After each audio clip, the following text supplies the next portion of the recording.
Alright, welcome back guys to another gun build in Modern Warfare 2.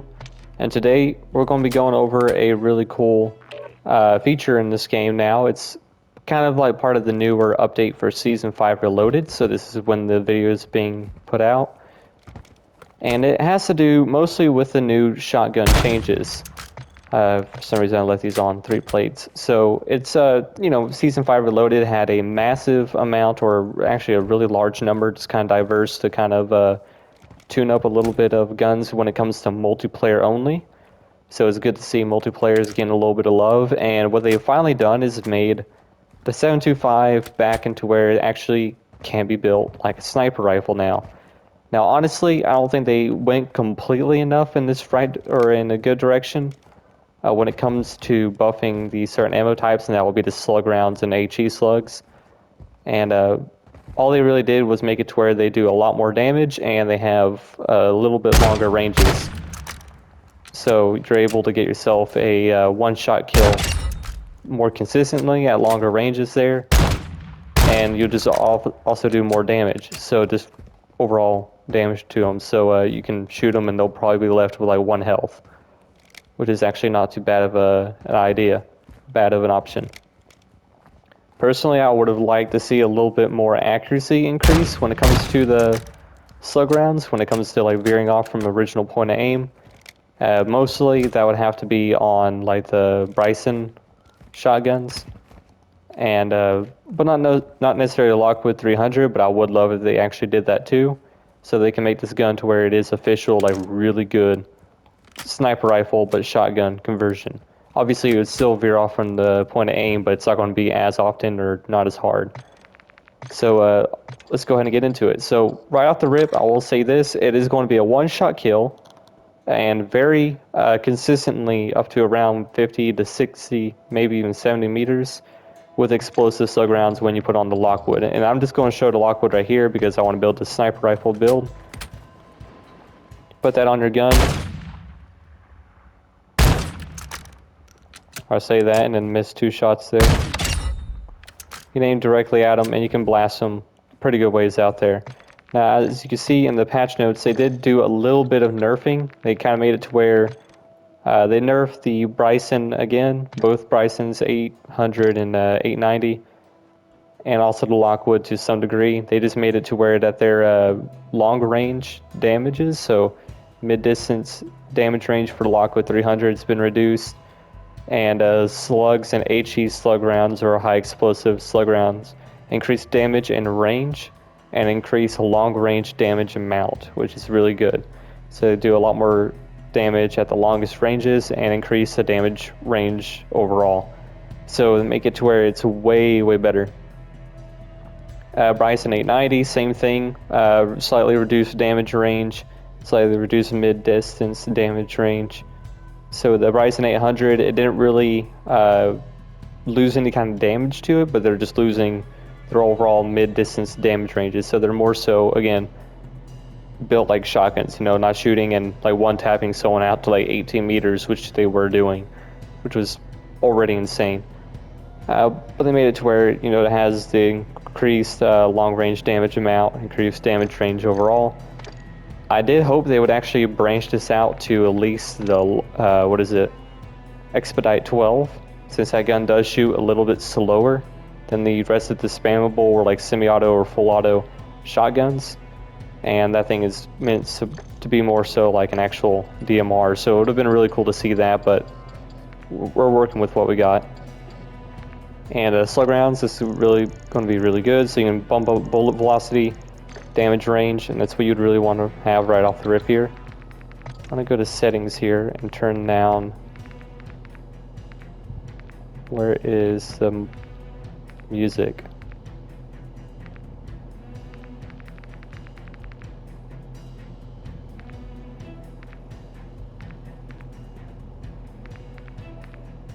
Voice chat. There we go. So I want to turn that down just a little bit more because that is getting loud. But you can go with the 12 gauge slug rounds, and these are going to be with the explosive ones, which I like to put on because they're a little bit more consistent. When it comes to damage ranges, they are, to my knowledge, out to 70 plus meters. As far as I'm able to test it in the gun range and continuing outwards, it is a one-shot kill. So I don't really know where there is a damage drop-off range, if there is any, to this explosive round, but it hits like a truck. It's going to be a one-shot kill as far as I'm able to test. Slug rounds, even around the 55-meter mark, unless you're running a larger barrel and a suppressor to increase the damage ranges, they will get hit markers, so the range is definitely limited, but it is not going to be packing as hard of a punch, and you do actually have more consistency when it comes to accuracy, so it does not veer off from the point of aim as hard as the explosive ones. For a 7.25, there's not really much of an issue when it comes to that, and most of the ranges that you'll be looking at for normal multiplayer, I'd run the slug rounds more so, or just the standard ones if you're doing ground war or invasion, and that will just help out a lot longer ranges. All of them are going to be a one shot to the head, so that is one thing to point out. There is always going to be an instant kill potential there, but of course, the slug rounds are going to have a little bit more accuracy needed. But they have the damage drop off, so overall it's not too bad of an option. I just do the explosive rounds for the 7.25. Most ranges you're going to be just fine. So the build I would actually run with is the 812 barrel, longest one. You can tune that for damage range and recoil steadiness. That's a really solid option just to stretch out your range as much as possible. And you want to go all the way down to the Bryson series choke here, second to last, or actually the last before you hit the last muzzle brake here, or the compensator. You want to tune for damage range as well, and tighter pellet spread. With that will make it to where both of these attachments will give you a little bit more damage range, but also give you more accuracy when it comes to your pellet spread. So it makes it to where it's even more accurate and more reliable. You can run an optic on here if you really want to. I don't really do anything too high zoom, probably like a 3 to 4 times if you really want to do that. And then finally, I just do the Bryson Natural Series stock, and I'll tune for aiming stability and aim walking steadiness. You can do that, but I'll just do aim walking or aim down sight speed, help out a little bit of the weight. So this gun is a little bit slow, as you guys all know, especially when you put on that long barrel. It is very, very slow. But when you do this now, you're able to get yourself a really solid sniper rifle or shotgun. And this is overall a really solid option, despite me missing. At 20 meters, as you can see, even with the most inaccurate slug round option you have, it's very dead on accurate. Comparing this to, let's say, let me swap over to the overkill option here. Do the Bryson 800, which is awesome to be at default. You can tune that for damage ranges and recoil steadiness. Same thing, you just want to go to the Bryson choke, which is at the very end. Damage range, and pretty much the exact same build. So you want to do that. The optic, finally, like the FTAC Apollo stock, this one's also really good to run. You want to do aiming idle stability and aim down sight speed. So essentially the exact same setup. And you want to go for the slug rounds, explosive slug rounds, tune for bullet velocity and damage range. So you can run this gun longer ranges. See, even at 70 plus meters, this gun is very, very broken when it comes to long range slug rounds. And that is very, very accurate. So they may have increased the accuracy to these shotguns, because before that would very much veer off from original point of aim. So I might be lying when I say that they didn't really increase any of the accuracy.